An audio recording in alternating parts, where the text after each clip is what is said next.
যে আমাদের যে রাষ্ট্র, সে রাষ্ট্র কাদের রাষ্ট্র, এবং এই রাষ্ট্রের একটা অনিবার্য পরিণতি শ্রমিকদের বুকে গুলি চালানো হবে, শ্রমিকদেরকে হত্যা করা হবে। হাবিবুর রহমান হাবিব নামের যে শ্রমিক, 20 বছরের শ্রমিক হত্যা হয়েছে, সেই শ্রমিক গার্মেন্টসে এসেছিল জীবন বাঁচানোর জন্য। শ্রম দিয়ে নিজের জীবন বাঁচাবে, পরিবারকে রক্ষা করবে, এসেছিল জীবন বাঁচাতে, আর এসে জীবন দিতে হলো, এবং দিতে হলো এই মালিকের কারণে এবং আমাদের এই রাষ্ট্রের কারণে। আপনারা শুনেছেন যে সেখানে 3 দিন আগে 51 জন শ্রমিককে ছাঁটাই করা হয়েছিল। এই শ্রমিকরা তাদের কাজ ছাঁটাইয়ের প্রতিবাদ করে এবং 3 দিন ধরে একটা উত্তেজনামূলক পরিস্থিতি সেখানে কিন্তু ছিল। তাহলে সেই সময় কেন এই শ্রমিকদেরকে ছাঁটাই করা হলো, সেই বিষয়গুলো সুরাহা করার জন্য জেলা প্রশাসক এবং ওখানকার আইন শৃঙ্খলা রক্ষাকারী বাহিনী কোনো ভূমিকা রাখে নাই। 3 দিন ধরে এই পরিস্থিতি চলছিল এবং বোঝা যাচ্ছিল যে শ্রমিকরা স্বাভাবিকভাবে বিক্ষুব্ধ হয়ে যাচ্ছে।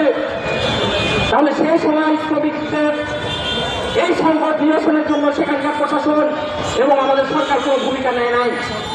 অথচ শ্রমিকরা যখন ছাঁটাইয়ের প্রতিবাদ করে রাস্তায় বিক্ষোভ করছিল, সেই বিক্ষোভকে কিভাবে শান্ত করা যায় তার জন্য অনেক ধরনের পদক্ষেপ আছে।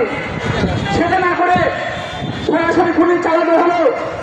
এবং আপনারা জানেন, হাবিব সে তখনও পর্যন্ত সেই মিছিলে যুক্ত হয় নাই।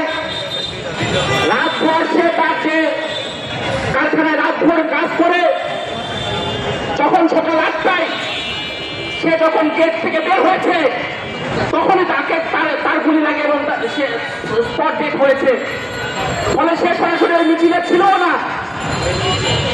তাহলে একজন শ্রমিক রাতভর কাজ করে তারপরে বের হওয়ার সাথে সাথে তাকে গুলি করে হত্যা করা হলো। তাহলে এই ঘটনাগুলো দেখলে আপনারা দেখবেন যে প্রশাসন সেখানে কোনো ধরনের ভূমিকা পালন করে নাই। শ্রমিকদের কোনো যখন আর পথ নাই, তখন তারা স্বাভাবিকভাবে বিক্ষোভ করছিল। বিক্ষোভ করে বাংলাদেশের মানুষের নাগরিক অধিকার, আন্দোলন করে মানুষের নাগরিক অধিকার, গণতান্ত্রিক অধিকার, সেই আন্দোলন যখন করছিল তখন সেখানে গুলি করা হলো।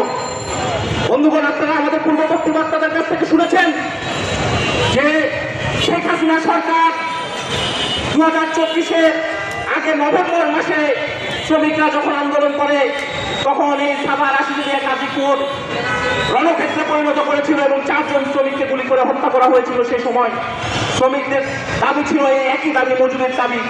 অথচ শ্রমিকদেরকে সেই মজুরির সরাহা না করে তাদেরকে একইভাবে হত্যা করা হয়েছিল।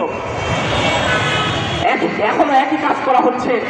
তাহলে গণতান্ত্রিক সংস্কারের কথা আমরা বলছি, রাষ্ট্রের গণতান্ত্রিক সংস্কার আমরাও চাই। আমরা এখানে রাজনৈতিক দলগুলো সেগুলো নিয়ে আমরা তর্ক বিতর্ক করে আমাদের মতামত দিয়েছি। কিন্তু একটা কথা আমরা বলেছিলাম যে ফ্যাসিবাদ কোনো দল আনে না, ফ্যাসিবাদ আনে একটা ব্যবস্থা। ফলে এই পুঁজিবাদী ব্যবস্থা ফ্যাসিবাদ এনেছিল।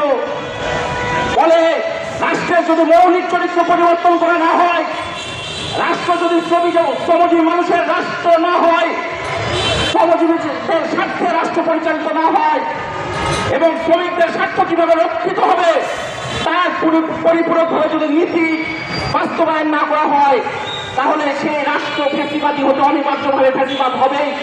ফ্যাসিবাদ কায়েম করতে সে বাধ্য। গত 1 বছরের এই রাষ্ট্র ব্যবস্থার মধ্য দিয়েও সেটা আমাদের সামনে আবারও প্রমাণিত। ফলে আমরা যে কথা জোর দিয়ে বলতে চাই সেটা হলো রাষ্ট্রের গণতান্ত্রিক সংস্কার করুন। শ্রমিকদের ন্যূনতম মজুরি নাই। সারা বিশ্বের কোনো সভ্য দেশ নাই যেখানে ন্যূনতম জাতীয় মজুরি নাই। আমাদের দেশের শ্রমিকদের কোনো ধরনের জাতীয় ন্যূনতম মজুরি এখনো পর্যন্ত নির্ধারণ করা হয় নাই। এবং শ্রমিকদের মজুরি যারা না দেবে, শ্রমিকদের ন্যায্য পাওনা মজুরি এবং কাজের অধিকার, তাদের প্রতিবাদে বিক্ষোভ করার অধিকার, ধর্মঘটের অধিকার, এই অধিকার করা নিশ্চিত করাও এই রাষ্ট্রের সংস্কারের মধ্যে পড়ে।